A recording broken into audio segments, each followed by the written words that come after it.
guys, welcome back to Vera's View. I'm here to once again run down this week's Raw and SmackDown. We're going to start off with Raw this week because they do have No Mercy coming up on Sunday, so we got a lot of build-up going on and a lot more to talk about. My first fail this week has to be Kurt Angle and Jason Jordan. This whole storyline, I just hate it. It feels so disingenuous. I hate how they're having this whole thing where Miz is like berating Kurt and Jason has like kind of come to his rescue. It's really weird. It just doesn't feel right. It's kind of gross to me that they're having like Miz compare his baby to like Jason Jordan. It's just stupid.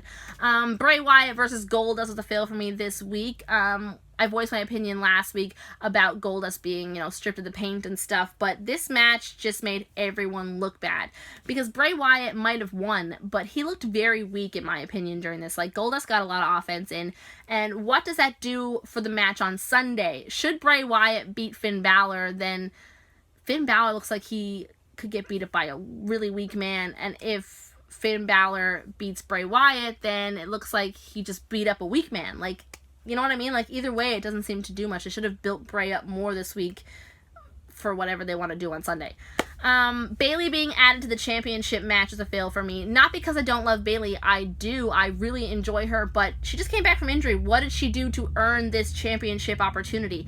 I really enjoyed what Emma had to say on Twitter when she said, you know what? I started the Women's Revolution. I deserve a night off, not another opponent. It was really funny. I really thought that they were going to focus more on her in this match, but with the addition of Bayley, I don't think she's going to be doing much. My next fail is the fact that I thought we got away with having no 205 Live match. That would have been a big win, but we didn't. Braun Strowman came out and beat the absolute shit out of Enzo Amore. Enzo then gets attacked by Neville, who gives him the red arrow, building their program for 205 Live on Tuesday. But yeah, I thought that was the end of it, but it wasn't. We had to sit through Neville versus Mentalik. I'm not really sure how to pronounce that because I don't know where he came from or who he is. Some luchador anyway, and yeah. I didn't want to watch it, so I didn't really watch much of it. My last fail ties into my first fail, and it is the fact that Jason Jordan won the six-pack challenge to become the #1 contender for Mrs. Intercontinental Championship at No Mercy. I just don't want to see it. That's all there is to it. My first win, though, started off with Bayley's return. Like I said, I really do enjoy Bayley. I'm glad she's back. I'm glad she's healthy. After Nia beat Alexa, with Sasha kind of being involved there, Bayley came down, and Sasha, Alexa, and Bayley momentarily aligned with each other to take out Nia Jax, but they didn't really trust Little Miss Bliss, and Sasha and Bayley were quick to turn on her. And yeah, I'm excited for this match on Sunday. Like I said, I'm interested to see what they do now that Bayley has been added, even if I don't really think she deserves to be. Kurt Hawkins is my next win. He talks about the fact that he is on a 114-match losing streak. I am just cracking up there acknowledging this on TV. It's really funny to me. And make that 115 matches because he lost to Apollo Crews again. Brock Lesnar was a win for me this week when he cut off Paul Heyman. We don't see him do that much. Usually Paul does all the talking, and he tried to. The interview was via satellite. It was very Braun Strowman heavy. A lot of the questions were being directed his way, and Paul Heyman says, you should be asking my client the questions. He is the champion here. And Brock just cuts him off and says, Braun Strowman, I want to thank you. I want to thank you for backing me into this corner because that's when I'm at my best, when I'm challenged, he says. So I'll see you on Sunday. Suplex City, bitch. And Braun Strowman just kind of smiles, this like evil smile. And I'm so excited to see what the outcome of this match is because I have no idea. A lot of people think that Brock Lesnar is going to lose because he's, going back to UFC or whatever. But that hasn't happened yet. And Brock could possibly do both. That would be great publicity for WWE should he fight in UFC and be WWE champion. But Braun Strowman is being built up as this unstoppable monster. And should he lose to Brock now, like, what does that do? He's been stopped, So it's going to be really interesting to see which way they go. Roman Reigns was a big win for this week. You heard me right, Roman Reigns. He had this great promo. It's probably the most entertaining thing he's ever done. He's talking about John Cena and how he hates being compared to him. John Cena is fake. John Cena is a hypocrite. And he airs this clip from 2012 when John Cena was going to face off against The Rock at WrestleMania. And he's bad-mouthing The Rock, saying, you know what, The Rock is Mr. Hollywood. He says he's home and he's never leaving again, but then he leaves again. Meanwhile, I'm WWE. I bleed it. I'm here. I'm never going to leave. This is my place. I'm never going anywhere. And then it flashes back to Roman Reigns, and he says, well, what do you think about that? Should we bring John Cena out here? The crowd cheers. He says, you know what? You're going to have to cheer a whole lot louder than that because John Cena's not here tonight. And he says, that was all talk on John Cena's part. But the match outcome is going to be the same. However, he's going to be beaten by a different Samoan. He says, "See you Sunday, movie star." A direct quote from John Cena at The Rock. And he just does a whole mic drop. And yeah, it was great. I was so surprised. I was very entertained. Roman Reigns is definitely starting to step it up. Hopefully he can keep this going. And my last win is the beautiful tribute they did to Bobby the Brain Heenan this week.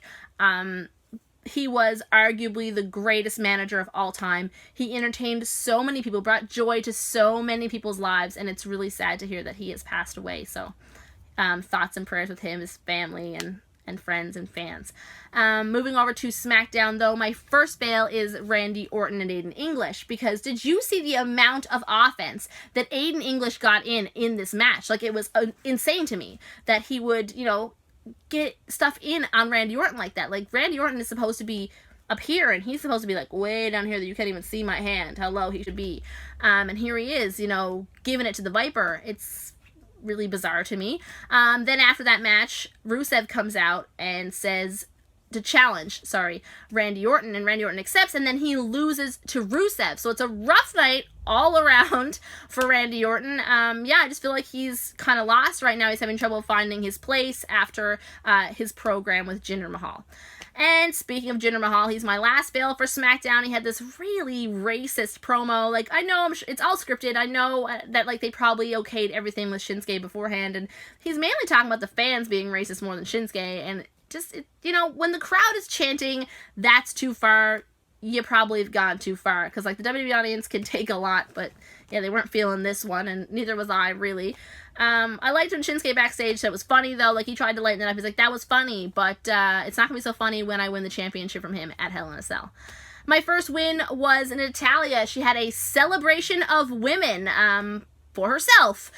She interrupted Charlotte, who was returning this week, talking about her dad and how well he's doing, and thanking the fans for all of their prayers and well wishes towards Rick.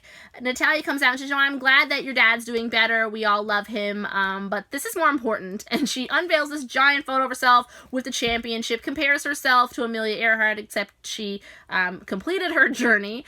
It was just so weird. I loved it, though. Natalya's so funny. And one at a time, we get to see Becky, Naomi, Tamina with Lana come out and say, "You know what? I deserve this championship match," because Charlotte was arguing that she deserved a title opportunity, and they all want to fight Natalya, obviously. Surprising, though, where was Carmella this week? No sign of her at all, so I missed her, definitely. Natalya says, "No, what? This is supposed to be about me. This week is supposed to be all about me and a celebration of women through me." And she tries to leave, and Daniel Bryan comes out, and he sarcastically calls her Gloria Steinem, and I lost it. Daniel Bryan's so witty. I love him. He says, "You know what, we will highlight women tonight on SmackDown Live. We're going to have a 4-way match to find out who will be the number one contender between Naomi, Becky, Tamina, and Charlotte." Kevin Owens is my next win. I really, really enjoy him every week. He did this apology this week via satellite, basically saying, he's kind of sorry for what he did to Vince McMahon. He actually respects Vince McMahon, but he blames Shane and says, "You know what, it's your fault. It's your fault I did what I did, because it's your fault I wanted to obliterate your father, because in my mind, I was obliterating you." Kevin Owens says he has another apology to make, and that's to anybody who dare watch Hell in a Cell. And he redirects to Shane again and says, "Because what I did to your father is nothing compared to what I'm going to do to you." And I am ecstatic. I cannot wait to see them inside the cell. It's going to be intense. Shane's probably going to jump off of it, let's be honest. I'm really, really pumped for this match. It's going to be two really great entertainers in there. And my last win is the fact that Charlotte did win the 4-way match to become number one contender for Hell in a Cell against Natalya. Now, I really hope Natalya retains here. I'm excited for the match again, because if you saw their match at TakeOver, it was really, really good. It was a few years ago now, but it was a classic match.